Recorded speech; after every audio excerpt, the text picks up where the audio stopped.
gente vai falar aqui sobre como se formam as cadeias de montanhas, se tratando ainda do capítulo 1, que a gente viu na aula passada, sobre placas tectônicas. Mas agora a gente vai falar sobre esses dois assuntos de hoje, que são cadeias de montanhas e vulcões, como eles se formam, a partir de que movimento da Terra, e na outra aula a gente vai ver sobre terremotos, maremotos e tsunamis.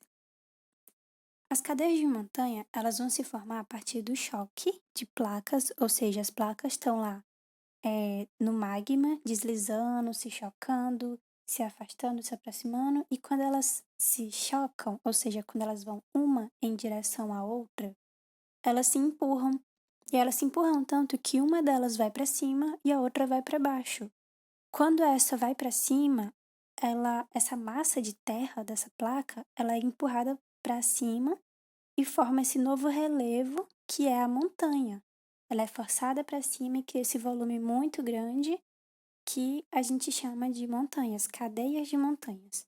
O que é uma cadeia de montanha? É um conjunto de várias montanhas juntas que formam uma barreira geográfica. E é isso que vocês estão vendo nessa imagem. Aí aqui eu trouxe um exemplo de várias cadeias de montanhas que a gente tem no planeta Terra. Nessa imagem na esquerda, vocês estão vendo a América do Sul. E muita dessa América do Sul é o Brasil. Como a gente sabe, o Brasil ele é um país muito grande e ele pega quase toda a América do Sul.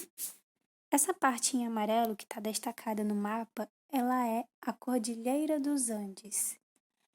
Esse nome é muito famoso, mas eu não sei se vocês já viram em algum lugar falar sobre essa cordilheira. A cordilheira nada mais é do que um conjunto de várias cadeias de montanhas que formam essa barreira natural.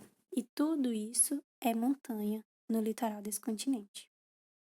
E aí, o que a gente pensa? Se tem uma cadeia de montanha, muito provavelmente essa área onde ela está é uma área onde tinha duas placas que se chocaram e uma foi empurrada para cima. E quando ela foi empurrada para cima, ela causou esse volume mais alto que é as cordilheiras. A gente tem um exemplo de outros tipos de cadeia de montanha. Tem o Himalaia, que é muito famoso também, e o Monte Everest, que é o monte maior do mundo, é o ponto mais alto do planeta Terra. É esse pico aí que vocês estão vendo. Muitas pessoas gostam de tentar escalar o Monte Everest, só que nem todo mundo consegue, porque é muito alto, é muito perigoso, muito frio, então muita gente morre tentando e não consegue chegar lá. Mas esse é o ponto mais alto do planeta Terra. E todos eles são cadeias de montanhas que foram causadas pelo choque entre duas placas tectônicas que estavam indo uma em direção à outra. E sobre os vulcões? Vocês já perceberam que o vulcão parece uma placa tectônica? Parece uma montanha? Ele é formado pelas placas tectônicas também, quando elas estão se encontrando, mas diferente disso, primeiro a gente tem que pensar qual é o princípio de um vulcão? Entrar em erupção, que é jogar lava para cima, jogar fumaça, explodir basicamente, né? Então vamos pensar no que a gente vê no nosso dia a dia. O que acontece quando você sacode um refrigerante? Se você tentar fazer isso em casa, vai perceber que vai causar muita sujeira, porque lá dentro, quando a gente fica sacudindo o refrigerante fechado, ele causa uma pressão muito forte, ou seja, a pressão é uma força que quer ir para fora, ela quer sair. Por isso que quando você abre o refrigerante, ele vai com tudo para fora. Ele praticamente explode quando você tenta abrir.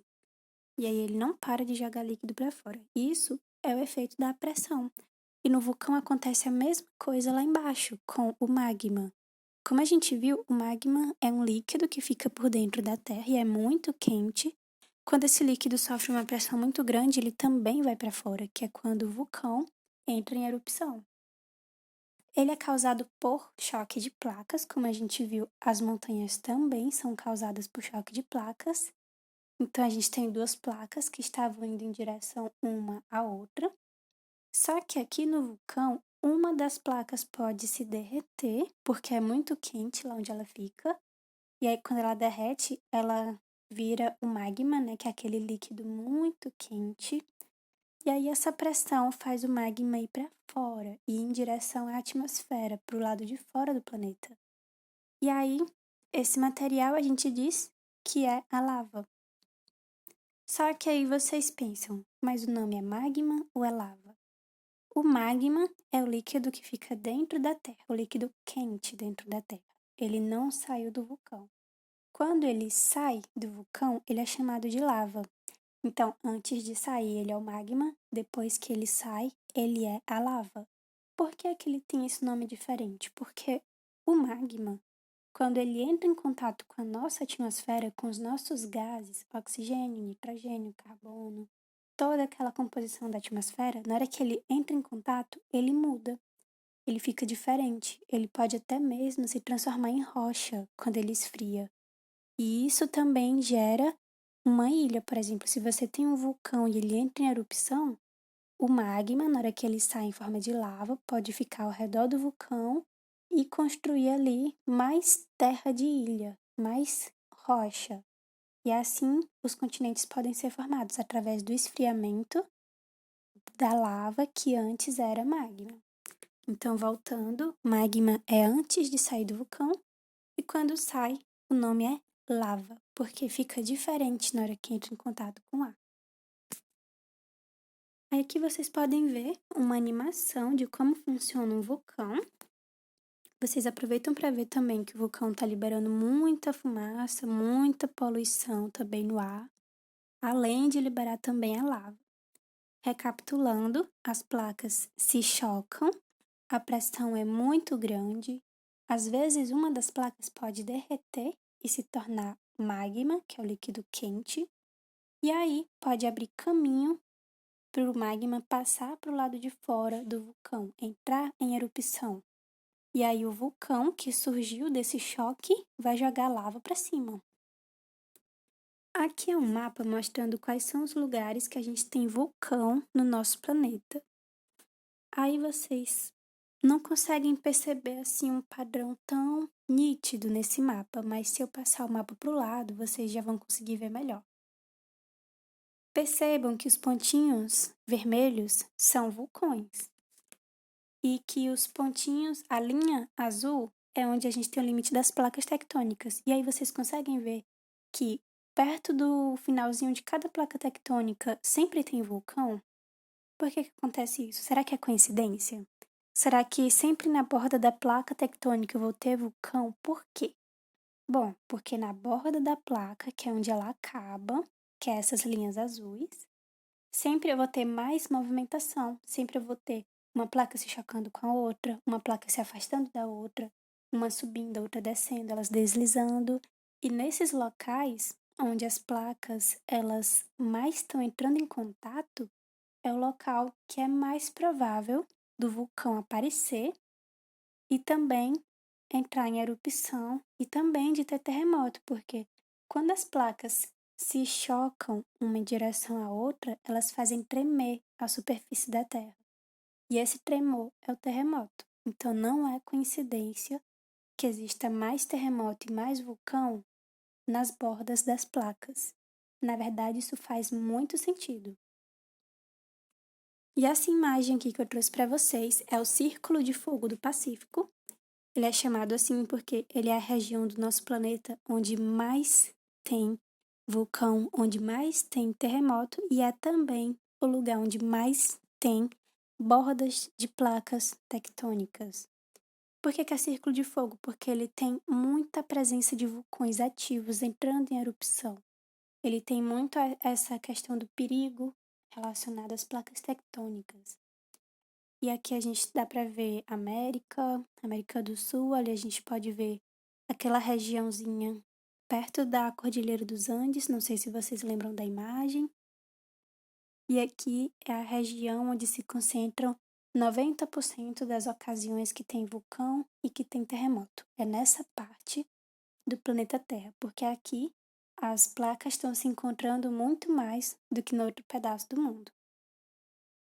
E é daí que veio a ideia do filme Círculo de Fogo, Não sei se vocês já viram, mas é um filme muito interessante, só que, claro, é uma ficção baseada nessa nesse ocorrimento de placas tectônicas.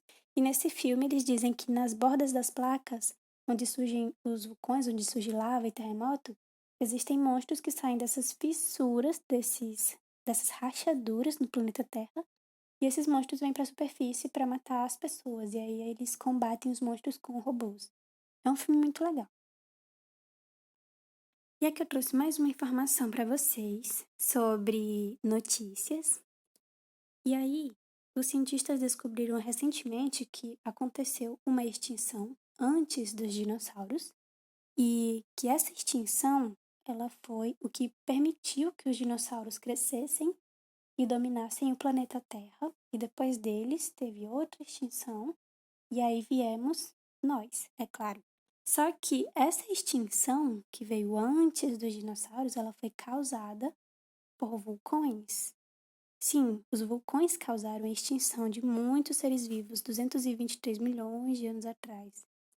Como foi que aconteceu? Bom, a gente lembra que os vulcões eles liberam muita poluição, muitos gases, muita fumaça.